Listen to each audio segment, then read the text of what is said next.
Hi everybody, and welcome in to the midweek edition of our news on this Wednesday, February the 26th. Kenny Bartley's trial entered its third day today.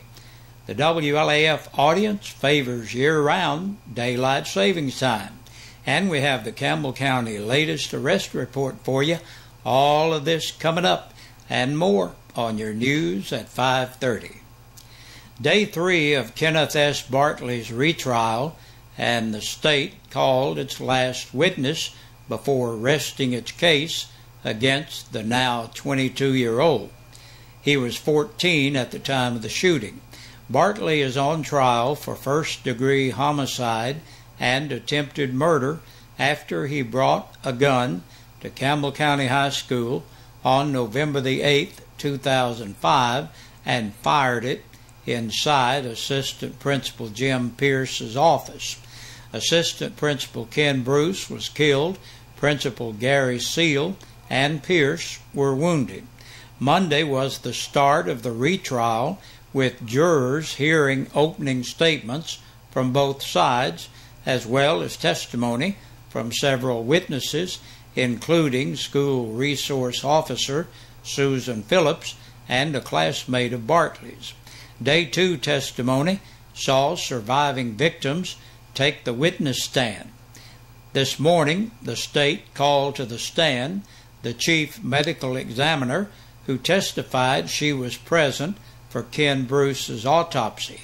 She said the bullet from the left shoulder entered Bruce's chest, passing through his ribs and his left lung before becoming lodged in the right side of his chest. The medical examiner used a dummy brought into the courtroom by the state to demonstrate the path of the bullet. During the cross-examination, Bartley's attorney, Greg Isaacs, pointed out Bruce's arm had to have been raised for that to have been possible. The state then rested its case.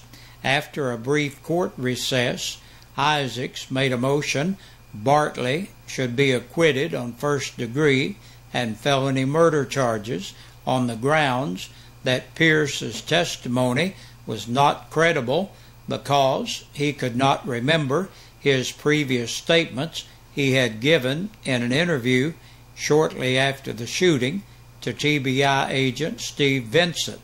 The defense also pointed out alleged changes and discrepancies in Seal's testimony as well. Isaac said Bartley could not be guaranteed a fair trial if Pierce's testimony is considered, and said the state had failed to prove premeditation and deliberate intent as far as the shooting went. The prosecution argued there is evidence of intent and premeditation. The state also addressed Isaac's referral to discrepancies in witness testimonies. Questions of discrepancies in testimony are matters for the jury to handle, Your Honor, said Senior Assistant District Attorney Mike Ripley. Judge John Kerry Blackwood denied the motion for acquittal and gave the jury the evening off because, as he put it, the trial was ahead of schedule and moving along fast now. The defense was also still waiting on some of its witnesses, so court was recessed for the day as far as the jurors went. After the jurors were taken from the courtroom, Judge Blackwood held a brief hearing on whether or not to allow the defense to call Richard Koala as an expert witness. He's a former FBI firearms instructor and polygraph examiner who taught firearms classes to FBI agents. The defense also wanted him to testify to the fight or flight syndrome. The state argued that the word polygraph should not even be used in a criminal trial. It is fraught with peril, Ripley said. Judge Blackwood agreed to allow Quilla as a witness, but only to testify about firearms and the fight or flight syndrome, ruling there would be no reference to the witness being a former polygraph examiner. After the hearing regarding the inclusion of the defense's witness, court was recessed for the rest of the day. The trial will resume at 9 a.m. in the morning. WLAF will have continuing coverage for you. It wasn't the most popular poll WLAF has ever run. However, given it's something that we all deal with, time, you would think it would be a hot topic. So, since it looks as if the state legislature is on its way to keep all of Tennessee on daylight savings time all the time, we wanted to know what you thought, and we appreciate you taking time to share your thoughts. Of the 436 of you who voted, 59% of you said you favor staying on daylight saving time, while 41% of you voted that we remain on the current time schedule. Should the state vote in year-round daylight savings time, WLAF will conduct another poll next winter to see if you really like the change to sunup at 9 a.m. in parts of the winter, and local late-night news airing at midnight with Letterman coming on at 12:35 a.m. and having to take out a pen and paper to figure out what time you need to leave to make it to Kentucky or Virginia or any other bordering state on time for work or an appointment. And tonight's free meal night at the Trinity Baptist Church from 5 to 6:30, and you're invited. And that's our news for today. We'll have the press release from the Sheriff's Department coming up. 9 people have been booked into the Campbell County Jail in the past 24 hours. Joshua Lee Bell, age 30, of Lake City, for violation of probation. 44-year-old Charlie Carroll of Jacksboro for public intoxication. Aaron Coleman Crowley, 23, of Davis Chapel Road, La Follette, was brought here for a court date. 25-year-old Daniel Dwayne Hamblin of West Forest Street, La Follette, was brought here for a court date. Victor Lee Henderson, 21, of Toe String Road in Jacksboro, for theft of property over $500 and burglary.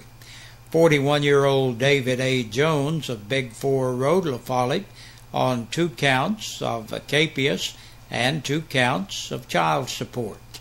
Kenneth Dwayne Jordan, 31, of West Walden Street, La Follette, for violation of probation. 23-year-old Virginia Cora Lee Seal of Sunnyview Lane, La Follette, for theft under $500 and forgery.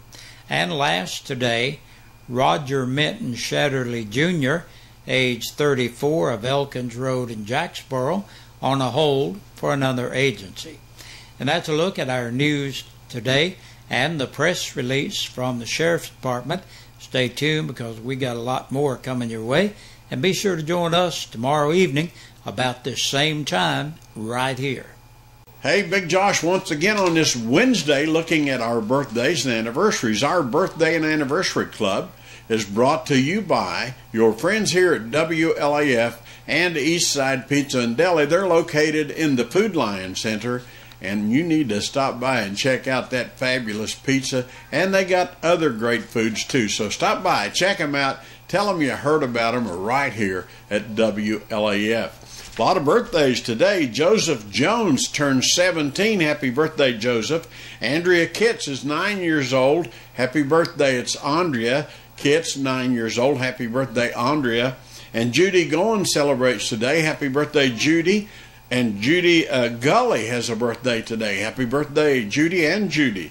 Gloria Edwards is celebrating today. Happy birthday to you, Gloria. Kathy Goen celebrates today. Happy birthday, Kathy. And happy birthday to Carolyn Wilson and Betty Barker. Blake McCullough has a birthday today. Happy birthday, Blake. Owen Irwin celebrates today. Happy birthday, Owen. And Ovie Baird is 90 years old today. Happy birthday to you, Mrs. Baird. We have some belated birthdays. Tyler Rob Ivy celebrated, and Stacy Mayton had a birthday yesterday, so happy birthday to Tyler and Stacy. And Steve Rutherford celebrated last Sunday. Happy belated birthday to you, Steve. We hope all of you had a great day and are having a great day. Now listen, if you're celebrating your birthday or your anniversary today, and for some reason we don't have your name, please get your name in here, because that's how we determine in our drawing on Friday who's eligible to win a birthday dinner for two or an anniversary dinner for two from your friends here at WLAF and Eastside Pizza and Deli, located in the Food Line Center. I got to get out of here. Good Lord willing, see you tomorrow about this same time.